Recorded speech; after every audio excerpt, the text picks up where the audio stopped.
আর্থিক সহযোগিতা করছেন।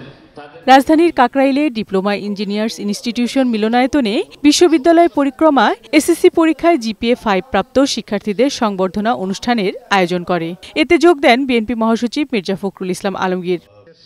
এ সময় তিনি বলেন, দেশ একটি ক্রান্তিকাল পার করছে, চারিদিকে শুধু অস্থিরতা কাজ করছে। তবে তরুণদের আত্মত্যাগের মধ্যে দিয়ে দেশে যে সুযোগ তৈরি হয়েছে তা যেন নষ্ট না হয় সেদিকে সবাইকে লক্ষ্য রাখার আহ্বান জানান বিএনপি মহাসচিব। এত বড় একটা অভ্যুত্থানের পরে এত বড় একটা সুযোগ সৃষ্টি হয়েছে দেশটাকে আবার সুন্দর করবার, সুন্দর করে গড়ে তুলবার। কিন্তু আমরা যখন চারদিকে দেখছি যে আমাদের রাজনীতিবিদরা ঐক্য হারিয়ে ফেলছেন, অনেককে চলে যাচ্ছেন, চারদিকে দেখছি যে একটা অনেকের সুর, তখন আমরা অনেকেই হতাশ হচ্ছি।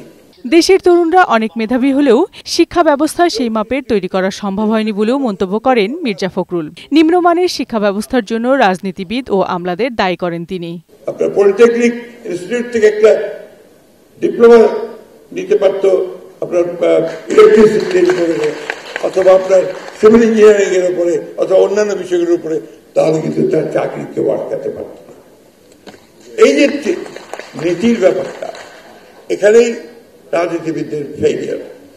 আজকে কারিগরি শিক্ষার ব্যবস্থা নাই, তার কোন ইনস্টিটিউট নাই, ভোকেশনাল সেন্টারগুলো নাই। আমরা এগুলো তৈরি করি না, আমরা বিএ পাস তৈরি করছি।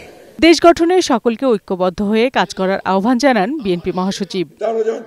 বিউটি সমাদ্দার, বৈশাখী সংবাদ, ঢাকা।